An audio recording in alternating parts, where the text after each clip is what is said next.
night of the soul. Many of us have gone through the dark night of the soul. I'm going to tell you in this podcast how you can survive it and come out of the other side full of light. I don't want you to exaggerate what that meaning of full of light is, because many of us believe that it is the exact opposite of darkness and despair. You see, when we're in the dark night of the soul, it lasts for months, sometimes years. It's crippling, stagnant, non-vibrational, and painful. Always there is something that triggers it. It brings out the shadows, the holes, and the disbeliefs that are deep within our human self. Our soul is trapped and encased in this, and it wants out. It is light. It is not comfortable with that deep darkness. There's not a glimmer or a flicker. It's dark. Some are deeper in darkness than others. Some of us are able to see glimpses of light through the dark night of the soul. However, there are many who can never see the light. You see, the dark night of the soul does not mean that your soul is dark. It means that the soul is in darkness. Again, encapsulated by its human self, its human environment, its resistance, perception, and view. So what do we do when we are in this dark night of the soul? As I said, you will find the light, but it won't be exact opposite. For if it was the exact opposite of deep darkness, it would be blinding light, unbearable, so bright and encompassing that you would not be able to see. We don't want that. We want something that lies somewhere in between, a soft, glowing, calm light, enough to make all the colors bright, and the ability for you to see where you're going. It clearly gives you direction only because you can see all of the different ways that you can go. All the forks in the road, the complete map and terrain. You see, you are the creator. The path is not laid out before you. When we are awake, aware, when we can see, when the shadows are gone, when we believe, when there are no blocks or barriers, emotionally, psychologically, or intellectually, then you have the ability to see the entire map, the entire territory. In fact, you create that map as you go along. And therefore you make choices. And whether those choices are good or bad, right or wrong, it allows you to make more choices. And that is growth. Now, how do you manipulate your way out of the dark night of the soul? Use the word manipulate because you are manually creating a shift and a change. You see, many of us wait for it to just happen. But if you manipulate it, then it will happen in time. Time is a human construct. The time period may humanly seem very long for some. And honestly, when you're in the dark night of the soul, whether it's a few weeks or a few months, it's all just too long, isn't it? So how do we manipulate our way out of the dark night of the soul? This one may be hard to understand. And that is to no longer be in victim mode. You're not a victim. If, in the very least, you may be a victim of circumstance. And those circumstances may very well be extremely mean people or extreme circumstances such as an accident or physical or mental, intellectual, emotional disability, disability, disabled, temporarily. So therefore, as many moments in a day as you can, you tell yourself you are not a victim. This is not happening to you. It is happening for you. And you don't have the answer quite yet why, or what, or how. But for certain you know that you are not a victim.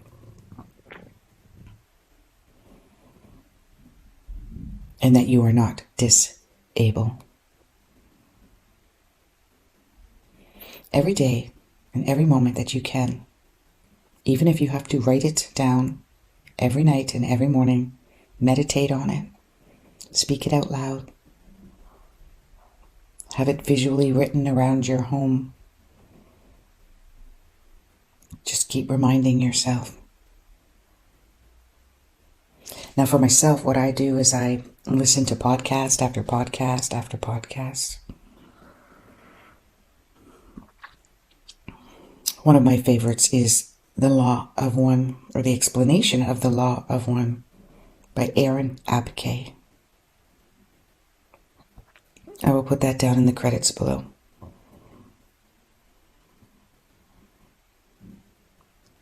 And there was one particular podcast that talked very much about victimhood. I deal with this a lot when I work in sessions with my clients. And in those sessions, the one component of the 7 modalities that I have in astrology is to look where Neptune is in the chart. Of course, in mine, Neptune squares the moon. Now you can just imagine a square is not a pleasant aspect. There's rough corners, rough terrain.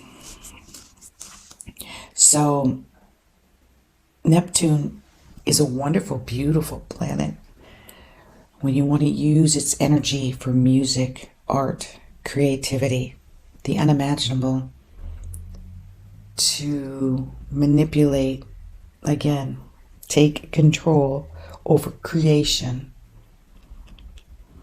as it uses you and your soul and your human body as an energy force in order to manifest creation.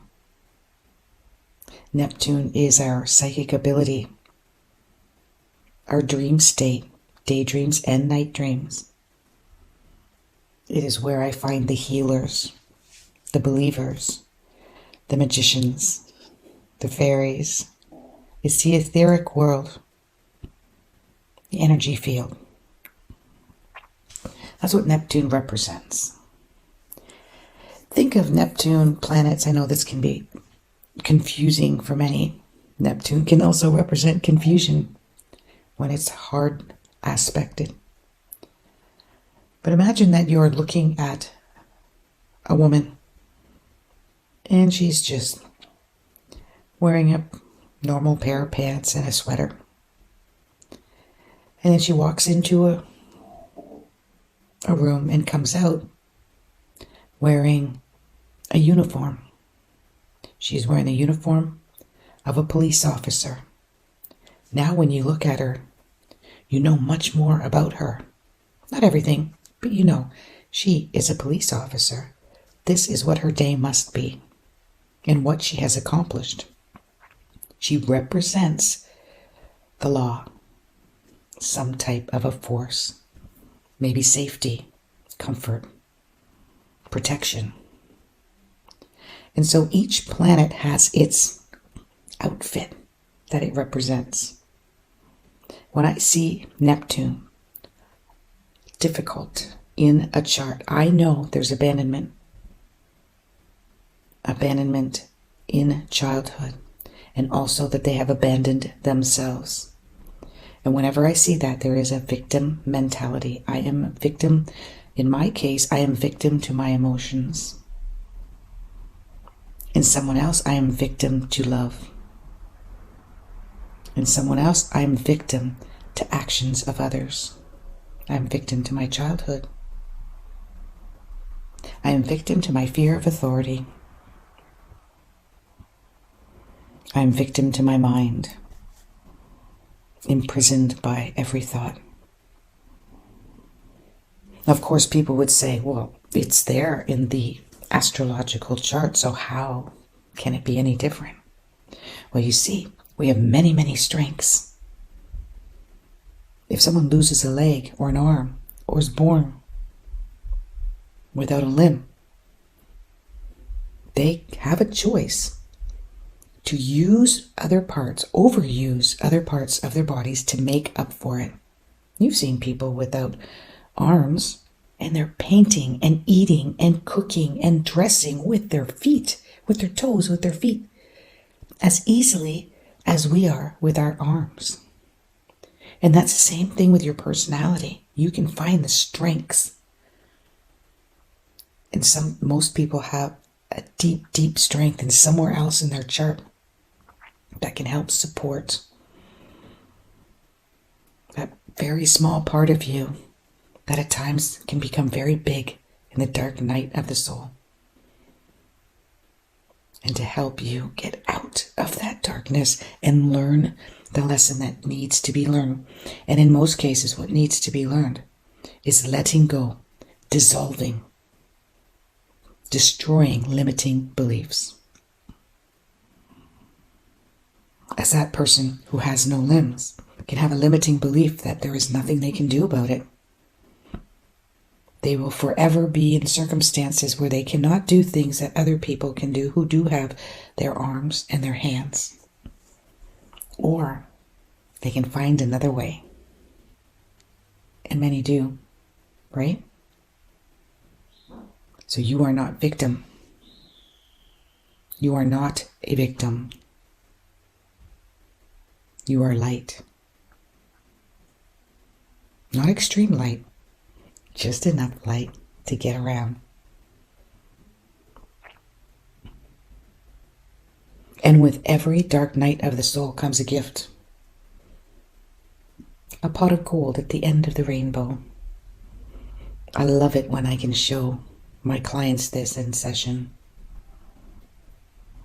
Something to aim for. Something to work towards. We have what's called soul muscle. And the intelligent soul knows that this muscle can be worked on every single day.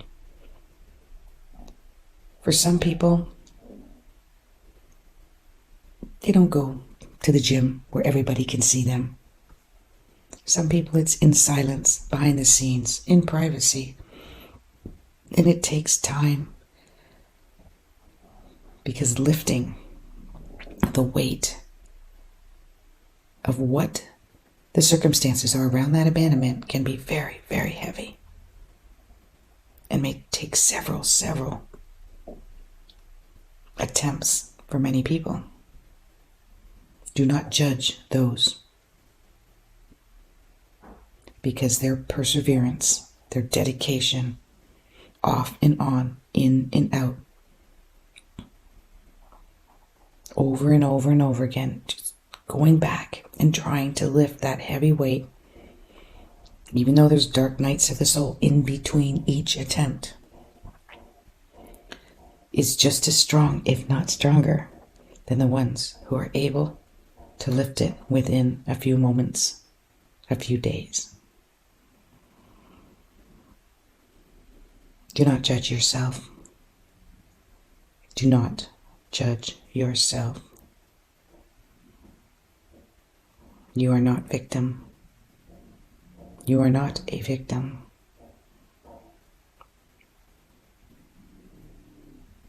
You are a soul simply trying to remember that you are light. Namaste.